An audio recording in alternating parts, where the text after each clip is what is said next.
이게 뭐죠? 이거 뭐예요?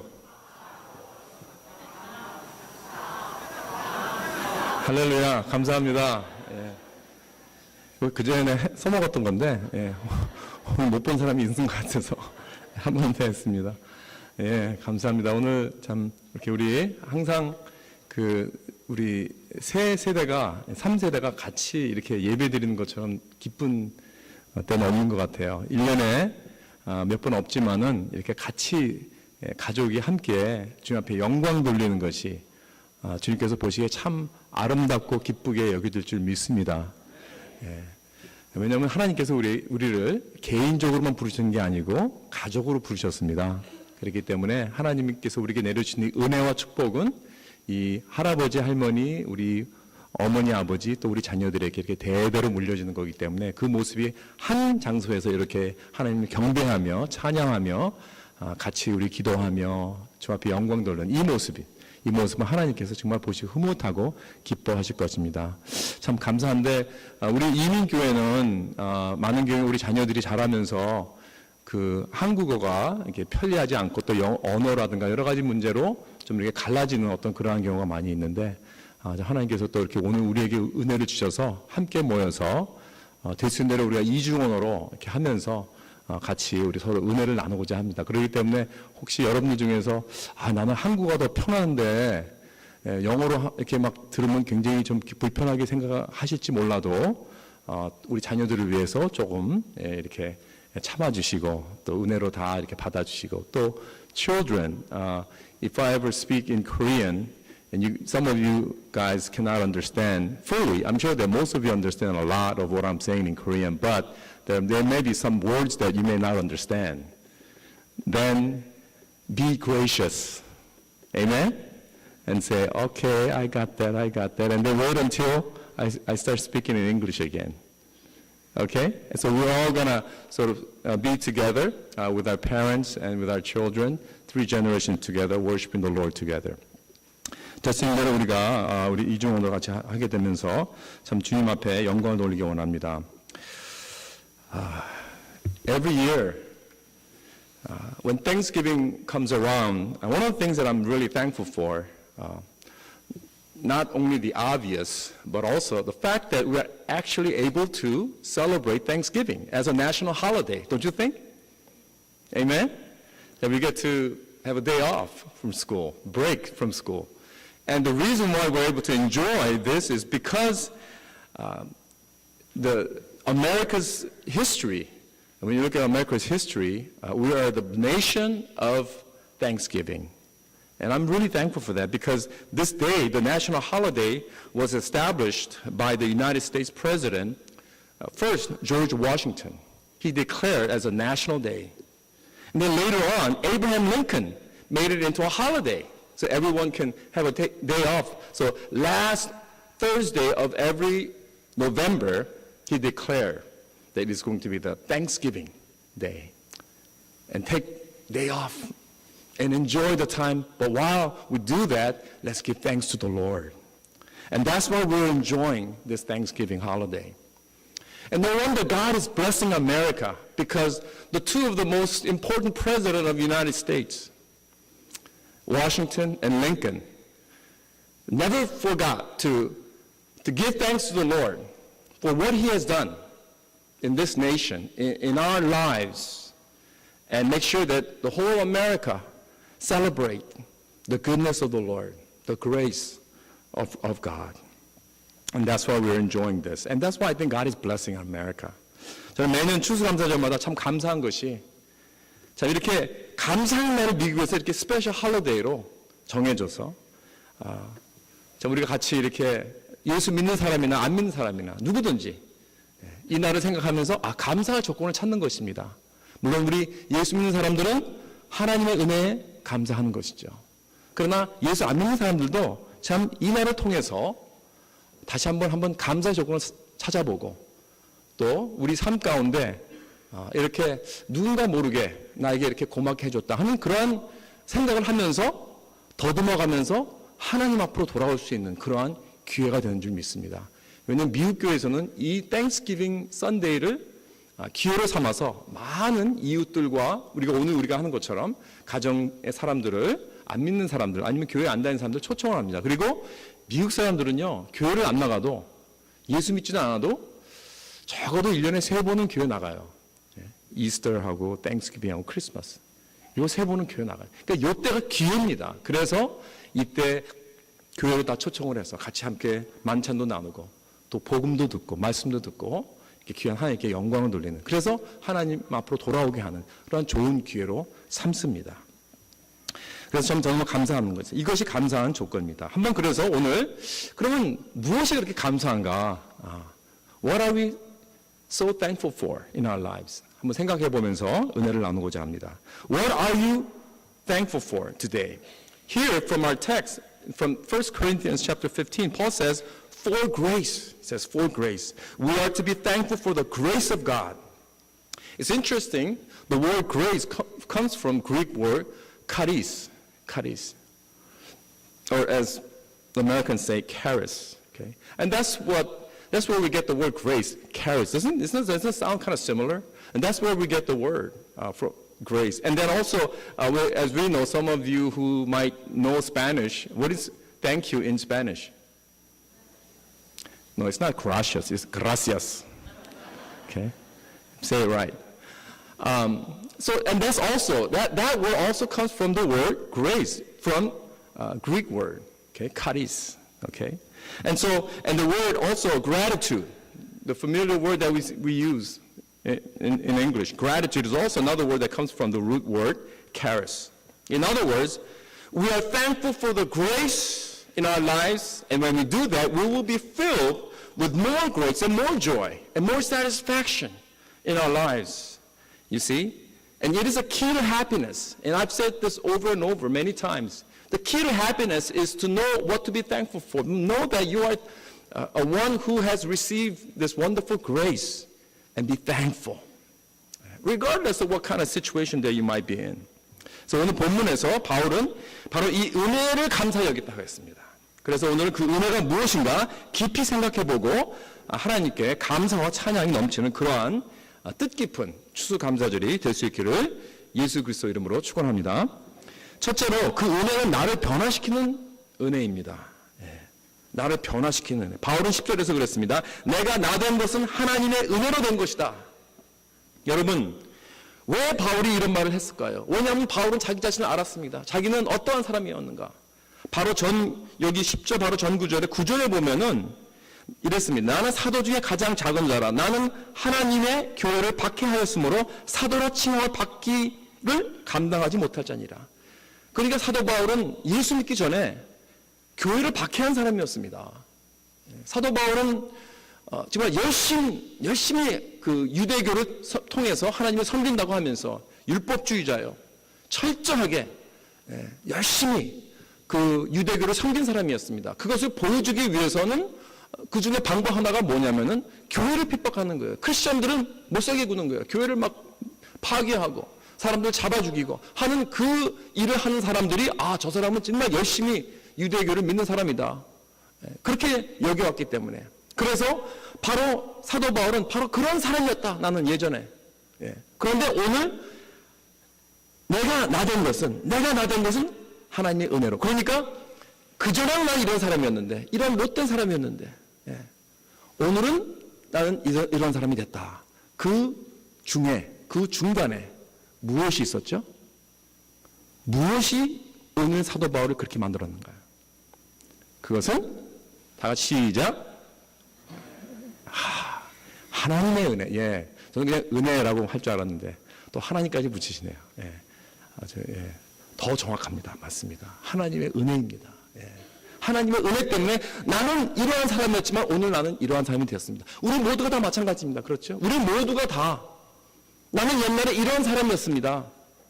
예수님을 모르고 또 하나님의 사람들을 조롱하고 나는 이러한 죄 짓고 여러 가지 온갖 죄를 다 저지르는 이러한 사람이었습니다. 나는 나쁜 사람. Amazing grace.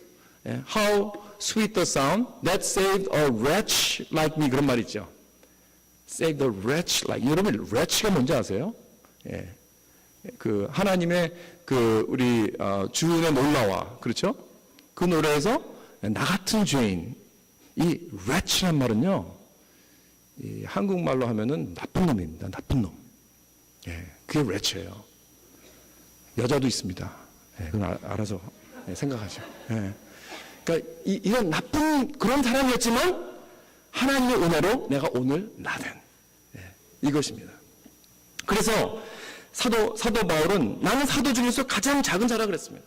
하나님의 교회를 박해한 적이 있기 때문에 그렇지만은 하나님의 은혜로서 교회를 핍박하는 그런 앞잡이였습니다. 그러나 그것도 그런 일을 하러 지금 담에서 도상으로 가고 있었어요. 뭐 하나님을 만나러 가는 게 아니었습니다. 내가 하나님과 대화하려고 지금 담에서 간 게 아니라 하나님의 사람들을 잡아서 교회를 무너뜨리고 크리스천들을 잡아서 감옥에 넣으려고 하는 어떤 그러한 목적으로 가고 있었다가 그때 하늘에서 광명이 나서 빛이 나서 예수님을 만나게 된 것입니다. 그래서 이 은혜를 만나서 변화가 되었다는 것입니다. So when we say that we want to be thankful for grace, what kind of grace are we talking about? Paul says, first of all, it's a grace that changed him. Look at verse 10. But by the grace of God, I am what I am. And the reason why Paul said this was because of verse 9. Because he persecuted the church. Paul was the one who persecuted the church. And that was the kind of person that he was in the past. But because of grace, now that he is who he is right now. And he was some of the worst kind of person against the church. When it comes to Christianity, probably the worst enemy. Probably one of the worst enemies at that time was Paul, basically. And once he became a Christian, he completely changed, and now all his energy and fervency and all his hard work and labor that he does to persecute the church, now he turns it around and to help build the church like no other people. You see, and that's what he did.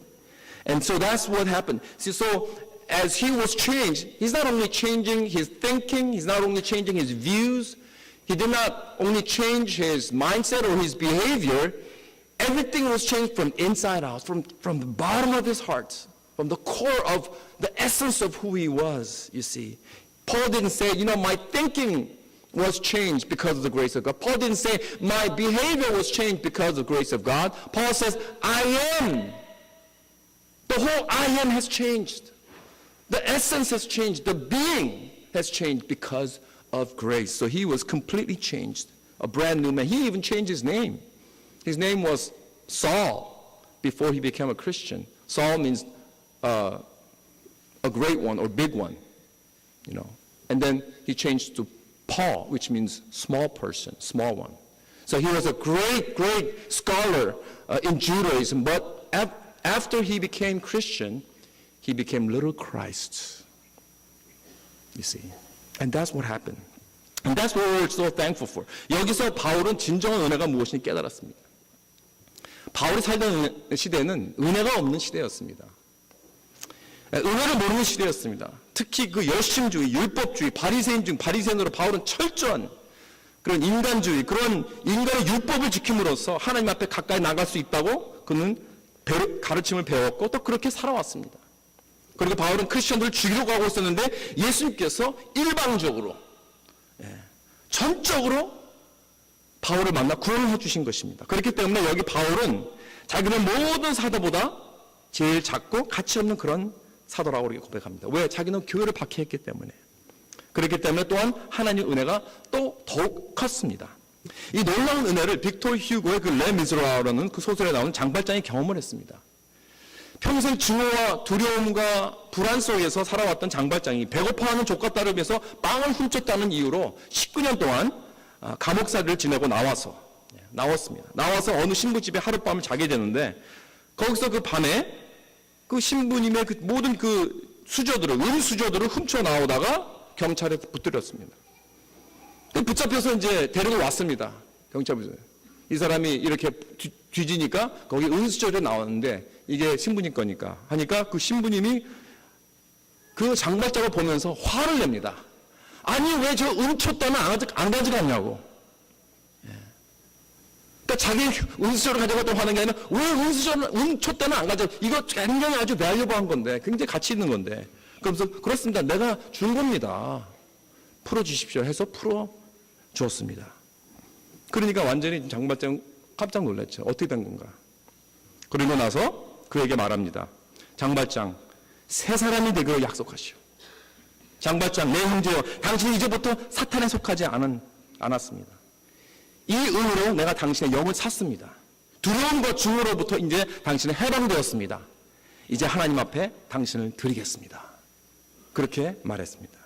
그래서 이렇게 해서 은혜가 없는 그 시대에 한 번도 은혜를 경험하지 못한 이 장발장이 그 신부님의 은혜로 새 사람이 되어 변화가 된 것입니다. 이것이 구원입니다. 이것이 은혜입니다. 전혀 받을 만한 가치가 없는데 받는 축복, 호의. 아니, 바울과 장발장이 받아야 할 것은 오직 저주입니다. 오직 형벌입니다. 고난입니다. 죽음입니다. 그러나 그 대신 죄사함을 받고 축복을 받고 행복을 받고 영원한 생명을 받았습니다. 할렐루야. 이것이 바울에게 임한 은혜예요. 이것이 저와 여러분에게 임한 은혜인 줄 믿으시기 바랍니다. Now, secondly, the grace of the hard work. There's a grace that changed me, and also the secondly, grace of hard work. Look at verse 10 again, and it continues. I worked harder than any of them, though it was not. Okay? Though it was not I, but the grace of God that is with me. He contributed, he attributed his own hard work, even his own hard labor, to the grace of God. Yeah. Paul really worked harder than any of the apostles. You see, he traveled more than any of them. He was persecuted more than any of them. He wrote 13 books of the Bible.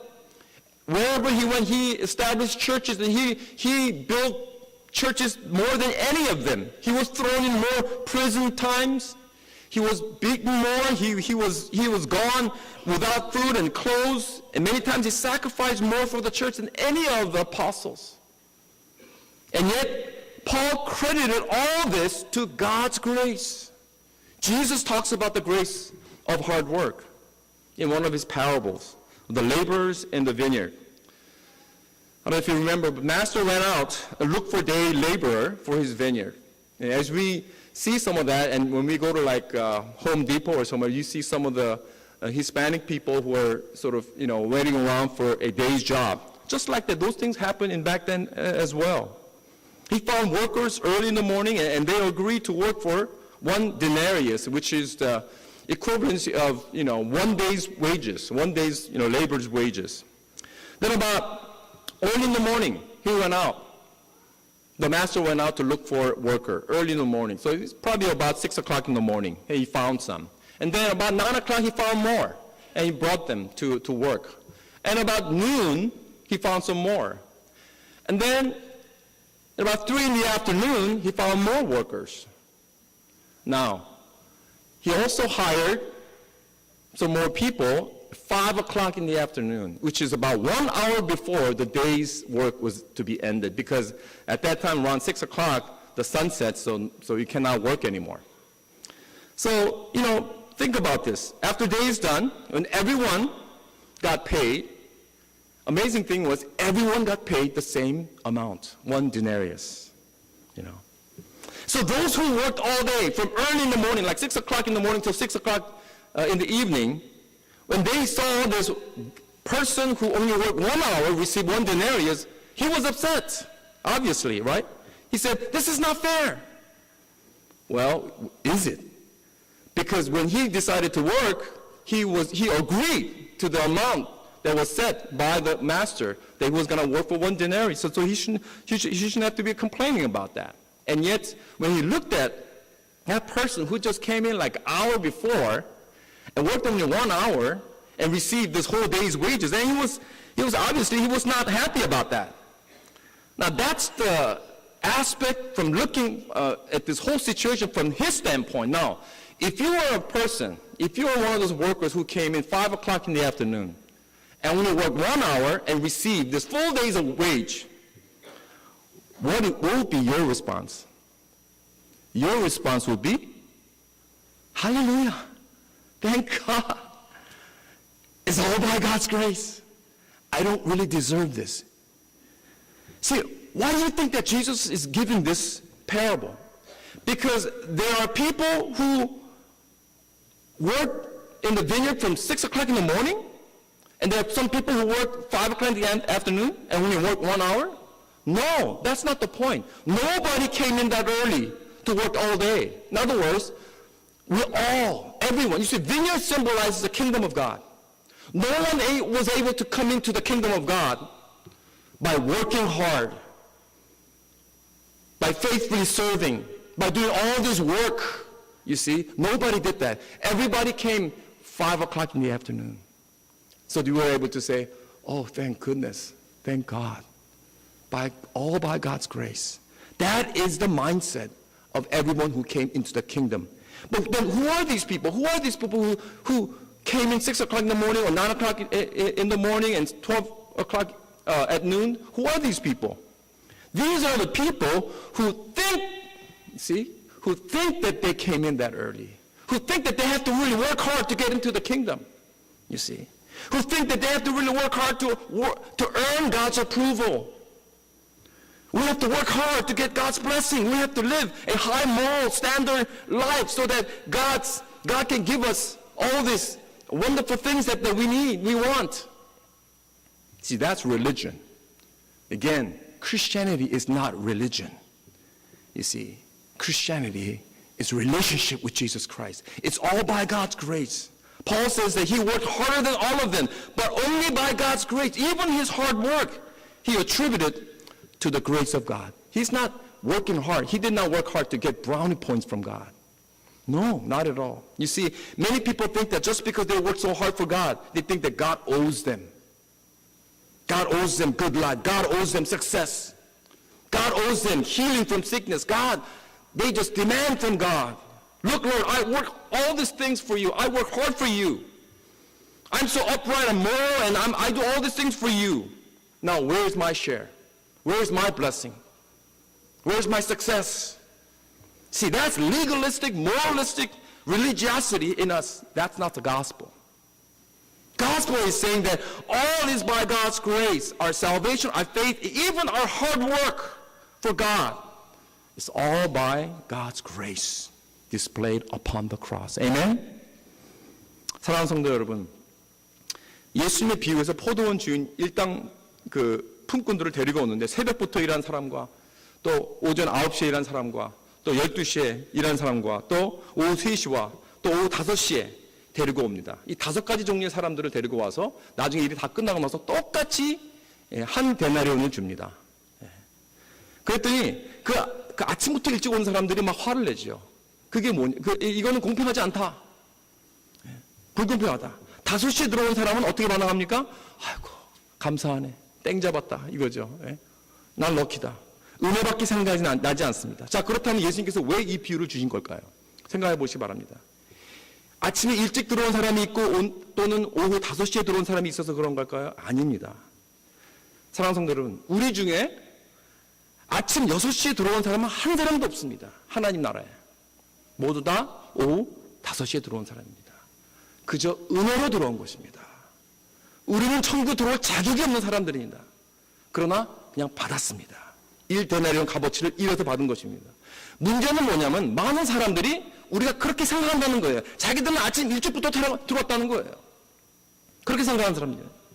사실 예수 믿는 사람들 중에서 자기의 노력으로 구원받았다고 하는 사람이 어디 있겠습니까? 없습니다. 그런데 전부가 다 하나님의 은혜로 됐는데, 그러나 내가 은혜로 구원을 받고 나서는 이제부터는 내가 열심히 노력해서 하나님의 인정을 받아야지. 내가 열심히 노력하고 열심히 내가 일해서, 내가 열심히 좋은 일해서 하나님께 좋은 포인트를 따야지. 이러한 마음으로 일을 한단 말이에요. 이거는 복음이 아닙니다. 이건 종교주의입니다. 로마서 5장 8절 말씀같이 말입니다. 우리가 아직 죄인 되었을 때 그리스도께서 우리를 위해서 죽으셨다고 그랬어요. 우리가 하나님 앞에 잘 본 게 하나도 없습니다. 우리는 바울과 같이 다메섹 도상에 몸된 그리스도의 교회를 핍박하러 가고 있는 도중에 그냥 순전히 은혜로 전적으로 일방적으로 예수님을 만나게 된 것입니다. 그렇게 해서 우리는 예수 믿게 된 거죠. 우리가 아직도 죄인 되었을 때, 즉 아직도 우리가 예수님을 박해하고 침뱉고 조롱하고 하나님을 원망하고 온갖 죄를 다 저지르고 그리스도를 십자가에 못 박고 있을 때, 그때 예수님이 나를 위해서 돌아가신 것입니다. 그래서 사도 바울은 여기 고린도 15장 10절에 내가 모든 사도보다 더 많이 수고하였으나 사실입니다. 사도 바울은 정말 많이 수고했습니다. 정말 많이 일했습니다. 그러나 내가 한 것이 아니요 오직 나와 함께 하신 하나님의 은혜라고 고백한 것입니다. 다시 말해서 바울은 자기의 노력과 수고도 하나님께 인정받으려고 하는 것이 아니고 하나님께 뭘 얻으려고 하는 것이 아니고 하나님의 은혜, 즉 십자가의 본론의 은혜로 모든 크레딧을 다 돌렸습니다. 사랑하는 성도 여러분, 우리의 노력이 아닙니다. 오직 믿음으로만 구원을 받고 난 후에도 오직 은혜로만 내가 수고하고 노력해서 주님의 몸된 교회를 세워나가는 저와 여러분들이 주님의 이름으로 축원합니다.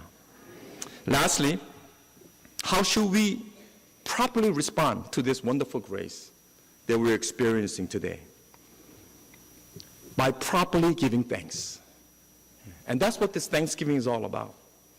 This Thanksgiving is all about properly responding to the grace that we are receiving today. How do we do that? Now, how do we say, okay, you say, I'm really, you can say all you want all day long and say, I'm thankful for the grace. But how do you show that? How do you show that you really are thankful for the grace that you have received?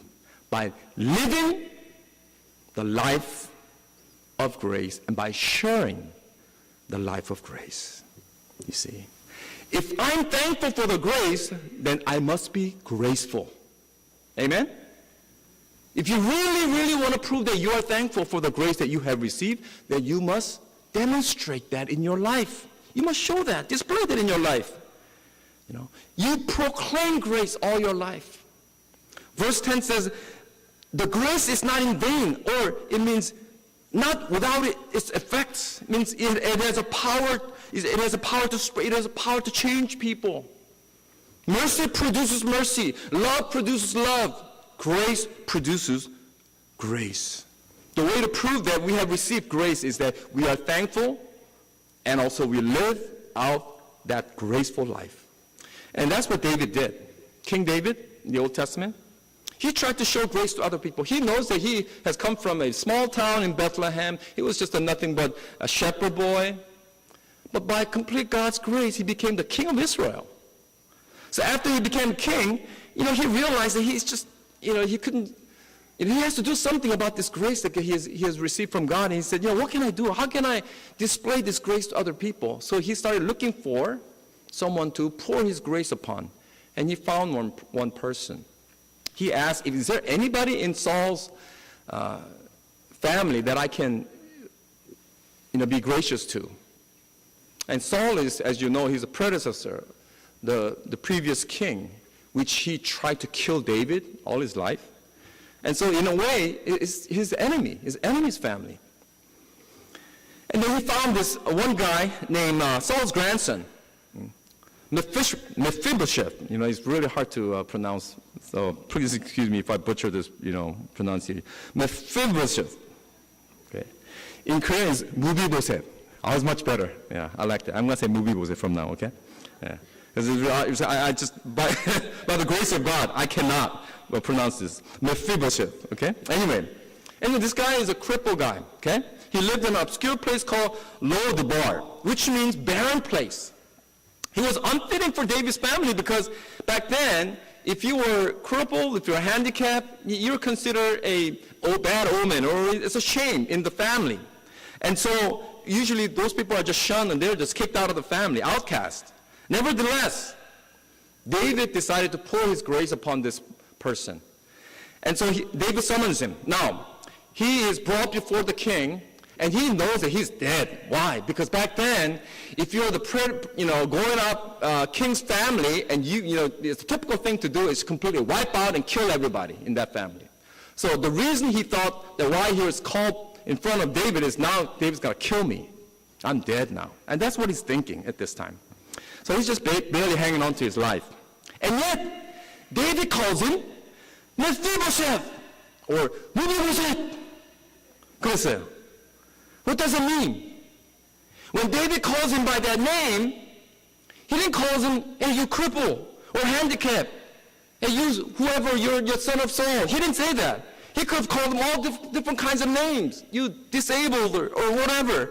Labels and names and stuff like David would have none of it. And he said, he called them by his name, Mephibosheth. Right? Why? By the way, that name means wipe away all the shame. That's what it means. So now that David calls him by that old name, he's no longer living in obscurity. He's no longer in exile, fear for his life. No longer he is living in fear and in disgrace, in hopelessness and helplessness. He has restored his identity as a prince of Israel. How? Through the grace of David the king. God restored Mephibosheth. 할렐루야.